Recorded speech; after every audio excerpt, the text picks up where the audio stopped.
اس کا قصور کیا ہے، جرم کیا ہے؟ 4 مردوں سے نکاح کر لیا ہے۔ بادشاہ نے کہا او بدتمیز عورت، او بے حیا عورت، تم نے عورت ہو کر کے 4 مردوں سے نکاح کر لیا۔ تو کہا کیا غلط کیا؟ جلسے میں گئی تھی، رنگ پورا کا جلسہ سنا تھا، اس میں مسئلہ معلوم ہوا، اسی پر عمل کیا۔ اب بادشاہ سر پکڑ کر کے بیٹھ گیا، کتنی بے حیا عورت ہے، چوری بھی کر رہی، سینہ زوری بھی کر رہی۔ کیا جلسے میں کیا سنا تھا؟ کیا سنا یہ تھا کہ لوگ زنا کیوں کرتے ہیں جبکہ 4 شادی کی اجازت ہے؟ کہا یہ مردوں کے لیے کہا تھا کہ عورت کے لیے؟ کہا ہم اس کے بعد تو ہوٹل چلی گئی تھی حلوہ پوڑی کھانے کے لیے، میں نے یہیں تک سنا تھا۔ تو بادشاہ نے کہا آئندہ پورا بیان سننا، ادھورا بیان مت سننا، آدھا تیتر اور آدھا بٹیر۔ جب عورت پڑھی لکھی نہیں ہوتی اسلام کا مذاق اڑاتی۔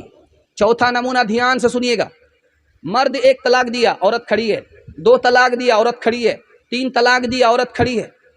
تو مرد نے کہا اب جاتی کیوں نہیں ہو؟ کہا تو کتنی بھی طلاق دے دے میں طلاق لیتی ہی نہیں۔ دھیان سے سنیے گا، چوتھا نمونہ آپ کی خدمت میں آ رہا ہے۔ لکھنؤ میں ایک بہت بڑے عالم تھے، اپنی بیوی سے جب خفا ہو گئے تو کہا کہ تو بہت بدتمیز ہے، میرے یہاں رہتے ہوئے تو بوڑھی ہو گئی لیکن ابھی تک تو سدھر کر کے نہیں دیا۔ کہا کمبخت تو ہے، کمبخت میں نہیں ہوں۔ اگر میں کمبخت رہتی تو میرا عالم سے نکاح نہیں ہوتا، کمبخت تو ہے کہ جاہل سے تیرا نکاح ہو گیا۔ آخری نمونہ آپ کی خدمت میں ہے، رات کا وقت ہے، صبح ہو رہی ہے، بادشاہ کو 4 بیوی، معلوم کرنا تھا کہ کون پڑھی لکھی ہے کون جاہل ہے۔ پہلی بیوی کے پاس آ کر کے کہتا ہے کہ صبح ہو رہی؟ کہاں ہو رہی ہے؟ کہا کیسے پتا چلا؟ کہا کہ منہ میں پان تھا، مزہ بدل گیا۔ بڑا خوش ہوا کہ اللہ الصمد، کتنی نفیس طبیعت کی ہے، پڑھی لکھی ہے، بڑا خوش ہوا، سبحان اللہ بولا۔ اس کے بعد دوسری عورت کے پاس آیا، کہا کہ صبح ہو رہی؟ کہاں ہو رہی؟ کہا کیسے پتا چلا؟ کہا کہ ناک میں جو نت تھی وہ ٹھنڈی پڑ گئی، اس سے پتا چلا صبح ہو رہی۔ ماشاءاللہ بڑا خوش ہوا۔ تیسری بیوی کے پاس گیا، صبح ہو رہی؟ کہاں ہو رہی؟ کہا کیسے پتا چلا؟ کہا لالٹین کی جو روشنی تھی وہ دھیمی پڑ گئی، اس سے پتا چلا صبح ہو رہی ہے، بڑا خوش ہوا۔ اب چوتھی بیوی کے پاس آیا جو پڑھی لکھی نہیں تھی، اس سے پوچھا کہ صبح ہو رہی ہے؟ کہا کہ ہاں ہو رہی ہے۔ کہا کیسے پتا چلا؟ کہا جیسے روز سے پتا چلتا ہے، پخانہ آ رہا ہے، پیشاب آ رہا ہے، اس سے پتا چل رہا ہے۔ یہ مدرسہ کھل رہا ہے، اپنی بچی کو یہاں بھیجیں گے، جاہل نہیں رکھیں گے، ہاتھ اٹھائیے انشاءاللہ۔ بیٹا اسکول کے جھولے میں، بیٹی چولہے پر ہوگی، ہاتھ اٹھائیے انشاءاللہ۔ تعلیم عورتوں کو بھی دینی ضرور ہے، دینی ضرور ہے۔ لڑکی جو بے پڑھی ہو تو وہ بے شعور ہے، بے شعور ہے۔ حسن معاشرت میں سراسر فتور ہے، اور اس میں والدین کا بے شک قصور ہے، بے شک قصور ہے۔ آخری پیغام حضرت علی اور فاطمہ کے حوالے سے سنا رہا ہوں، اس کے بعد امام حسین تک جاؤں گا، چونکہ آپ اس کو سنتے سنتے اتنے پک چکے ہیں بھی ہم آپ کو پکانا نہیں چاہ رہے، ورنہ ہم مقدمہ ہار جائیں گے۔ سننے کے لیے تیار ہیں؟ دونوں ہاتھ اٹھا دیجئے انشاءاللہ۔ سب کام پہلے ہوگا، نکاح بعد میں کریں گے، ہاتھ اٹھائیے انشاءاللہ۔ خیر خیر، ابھی بھی اٹھا رہے، خیر ہم تو 12 بج جانے کے بعد آئے ہیں، دھیان سے سنیے گا، جلدی سے نکل جائے گا۔ حضرت علی نے اللہ کے رسول کے پاس آ کر کے ایک سوال کیا، یہ بتائیے علی سے آپ کو زیادہ محبت ہے یا فاطمہ سے زیادہ محبت ہے؟ سوال دیکھیے کتنا خطرناک ہے، لیکن اللہ کے رسول نے کتنا پیارا جواب دیا، آپ کو سن کر کے حیرت ہوگی۔ علی داماد ہے، فاطمہ بیٹی ہے۔ علی کا سوال ہے، داماد کا سوال ہے کہ یہ بتائیے کہ فاطمہ سے آپ کو زیادہ محبت ہے یا علی سے زیادہ محبت ہے؟ اللہ کے رسول نے کہا کہ علی، فاطمہ سے زیادہ محبت ہے، آپ سے زیادہ فاطمہ سے محبت ہے، لیکن فاطمہ سے زیادہ آپ کی عزت ہے۔ دوسرا سوال سنیے، دھیان سے سنیے گا۔ فاطمہ آئی، کہا یا رسول اللہ، آپ نے علی سے میرا نکاح کر دیا، علی کی تو آنکھ کمزور ہے۔ کہا بیٹی، علی سے تمہارا نکاح ہوا ہے جو میرے خاندان میں سب سے پہلے اسلام لایا، بیٹی علی سے تمہارا نکاح ہوا جو میرے خاندان میں سب سے زیادہ علم والا تھا، بیٹی علی سے تمہارا نکاح ہوا ہے جو میرے خاندان میں سب سے زیادہ اخلاق والا تھا، نرم آدمی تھا۔ بیٹی صورت کو مت دیکھو، سیرت کو دیکھو۔ فاطمہ آ گئی، اللہ کے رسول نے کہا بیٹی یہ بے موقع کیسے آئی؟ کہا علی سے خفا ہو کر کے آئے۔ کہا کہ بیٹی علی تمہارے شوہر ہیں، میں تمہارا باپ ہوں، علی کی اجازت کے بغیر میرے گھر میں اگر قدم رکھو گی تو دروازہ بند ملے گا، کھل نہیں سکتا۔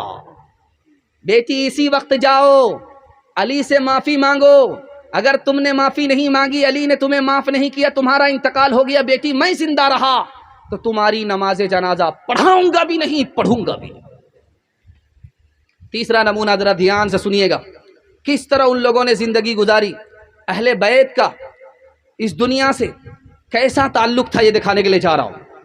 علی نے کہا کہ جلدی سے جاؤ فاطمہ، نبی کے پاس غلام آئے ہیں، باندی آئی ہے، نوکرانی آئی ہے، ایک نوکر لے کر کے آ جاؤ، ایک نوکرانی لے کر کے آ جاؤ۔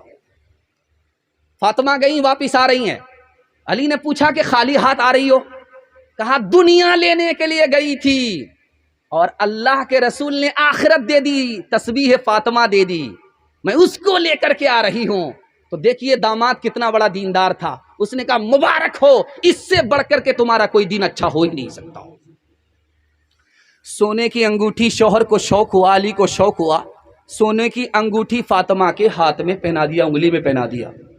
اللہ کے رسول نے دیکھا، کہا فاطمہ یہ سونے کی انگوٹھی پہن کر کے تم دنیا سے یہ کہلوانا چاہتی ہو کہ نبی کی بیٹی کی انگلی میں آگ جہنم کی ہے؟ اتنا سننا تھا کہ فاطمہ نے اس انگوٹھی کو کھولا، بیچ دیا۔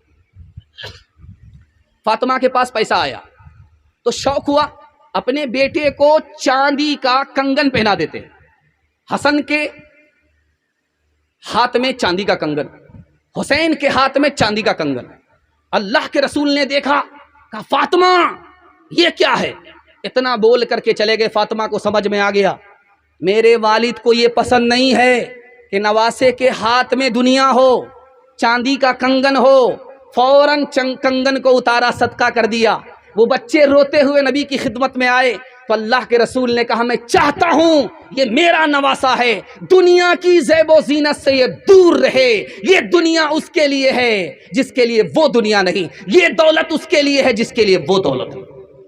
آپ کو سن کر کے حیرت ہوگی، نبی کی بیٹی ہے، شہنشاہ کونین کی بیٹی ہے، لیکن غریبی کا یہ حال ہے کہ دوپٹہ جو اوڑھے ہوئے ہے تو سر اگر ڈھانکتی ہے تو پیر کھل جاتا ہے، اگر پیر ڈھانکتی ہے تو سر کھل جاتا ہے۔ لیکن صبر کیا ہے، مصیبت پر شکر کیا ہے، نعمت کے اوپر۔ ہاتھ اٹھا کر کے وعدہ کیجئے اپنی بیٹی کو فاطمہ جیسی بیٹی بنائیں گے، ہاتھ اٹھائیے انشاءاللہ۔ بیٹی کی طرفداری میں داماد جیل جائے گا، ہاتھ اٹھائیے انشاءاللہ۔ افلاس سے تھا سید پاک کا یہ حال، گھر میں کوئی کنیز نہ کوئی غلام تھا، گھس گھس گئی تھی ہاتھ کی دونوں ہتھیلیاں، چکی کے پیسنے کا جو دن رات کام تھا، اٹ جاتا تھا لباس مبارک غبار سے، جھاڑو کا مشغلہ جو ہر صبح و شام تھا، یوں کی ہے اہل بیت مطہرین زندگی، یہ ماجرائے دختر خیر الانام تھا۔